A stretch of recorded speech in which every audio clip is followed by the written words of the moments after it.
All right, so let's see. I'm gonna turn on recorder 2. Let's see. This just ensures that I have all my audio. So what I'm going to show you all is a little bit about my Home Assistant setup.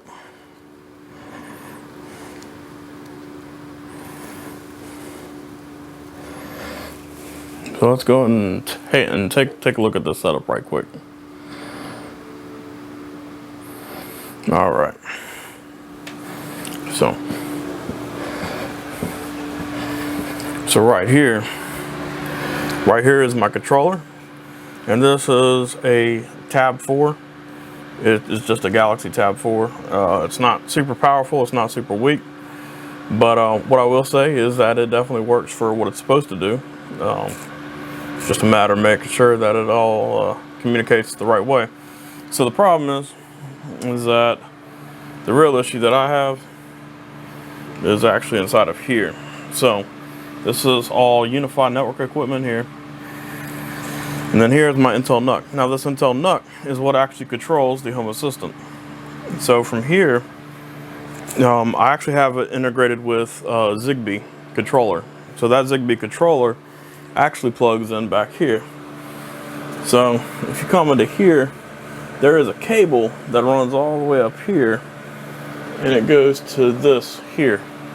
I ended up buying a higher gain antenna from Alpha, and the reason why I ended up buying the higher gain is so that it would communicate with the antenna that I have in the other room.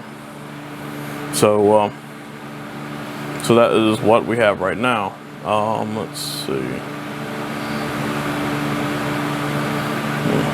Anyways, so that is it right there. So this antenna here goes to the Zigbee device, which should be connected down here. I don't remember exactly where I put it. It could also be on top. The actual device comes down here.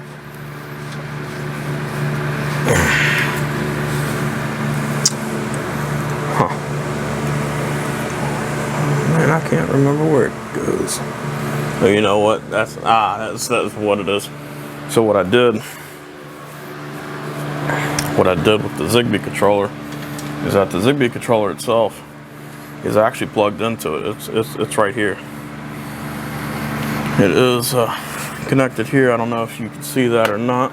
I'll try to put a little bit light to it.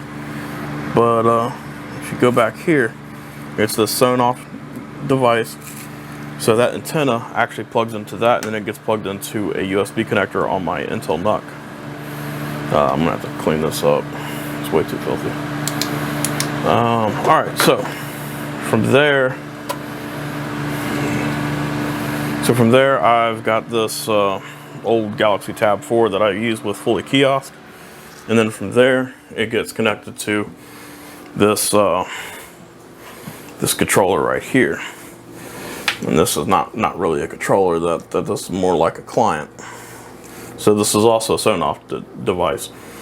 Now, what I will say is that a lot of facilities and a lot of hospitals also use Zigbee devices. And the reason why they use these Zigbee devices is because it's kind of like an isolated network. It still runs on 2.4 gigahertz, but it's a separate network. It's not going to interfere with your Wi-Fi traffic unless you're starting to have issues with your channels. So then from there, I've got a whole bunch of lights connected to it. Even the lights inside my cabinet where I have all my camera gear showcased. All of these lights are also connected to my Zigbee controllers. And then the Zigbee controllers themselves are actually connected to my Google Home. So all I would have to do is just say, hey Google, turn off the cabinet lights. And then it turns off the cabinet lights. So I have a lot of devices connected to this home network here. But I'm slowly getting to a point where I'm networking more devices. My next intention is to create a home monitoring system, because While Home Assistant is good for managing your devices, it's not very good when it comes to actually maintaining, what would I say, like applications and stuff to actually monitor them, as well as your weather and your other information that you may need. If you're ever on call, it helps to have like a designated or a dedicated system to where if you wake up at 3 o'clock in the morning, you could just turn on your TV and just see what is going on. So that's kind of what I'm working on right now, is creating a system that I can automatically run from Home Assistant to just show like a slideshow. I think that is what I'm going to do next. So stick around and we will see what we can do on that.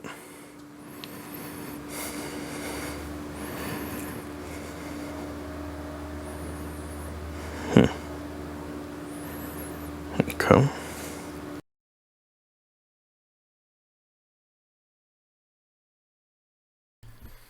Alright, I guess I didn't record it the first time, so let's try this again. Hopefully this time it'll be a little bit better. Now, what I was trying to say before is that I monitor all of my lights within Home Assistant. I can control it all.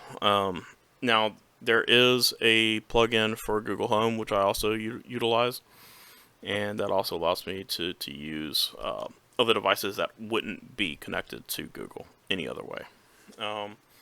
A good example of this is my rocker switch in my kitchen. That controls the light switch, that controls the overhead light, since I didn't feel like buying a receptacle for Wi-Fi connectivity in an apartment. I just decided to go and get a wireless rocker switch. And that is reported over here under batteries, under light switch kitchen, which is at 90%. I changed the batteries last week or the week before. Let's see, what else do we got? I got my air purifier here. This is a Levoit air purifier. Can't remember the model number, but it allows me to turn it on, and I can set up schedules to like make it turn on, like if it detects like air impurities. But I haven't actually bought a air monitor yet. I was thinking about getting the Air Gradient. Just haven't gotten around to it yet. Under network, what I was saying before with the applications is that you really can't micromanage applications in the system. You can like find out if your applications are up to date, if you're running any. But other than that, it's not very good for applications. In terms of your hardware, of course, it is really good for hardware. It'll tell you like what your CPU utilization is. It also has the ability to tell you what your heat is in certain applications and devices. I can turn on and turn off my wireless channels. If I'm trying to troubleshoot something or something gets broke, I can turn it off from here. Let's see what else. So I do monitor my power usage from the actual power company. Now, this has credentials that expire, I think, every 2 or 3 weeks. But unfortunately, because of how unstable Home Assistant is, I do have to reboot it about once every 3 days. So I haven't really had to worry about that.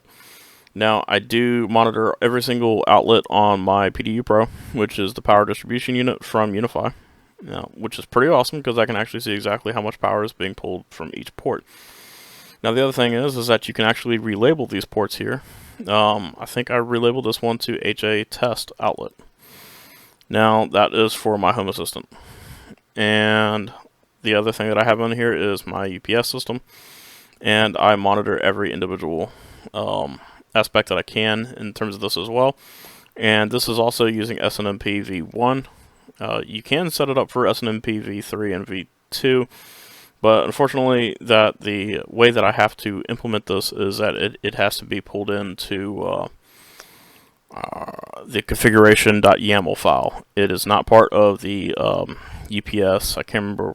I think it's like the UPS cups application. So I don't have that because I don't have the UPS plugged into a computer. In terms of your health information, I can monitor all of my information from Garmin. I think that it actually pulls it into Apple Health, and then it pulls into this. And I also have information from my CPAP machine.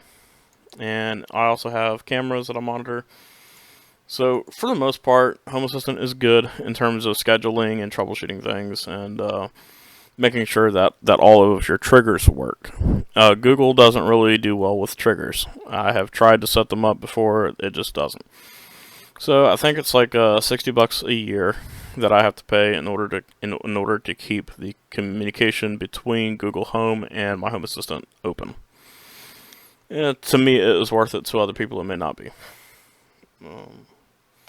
Alright, so I believe that's it for the time being. If you guys have any questions at all, send me a message at eddiegtechnologies@gmail.com. Looking forward to hearing from you. Thank you.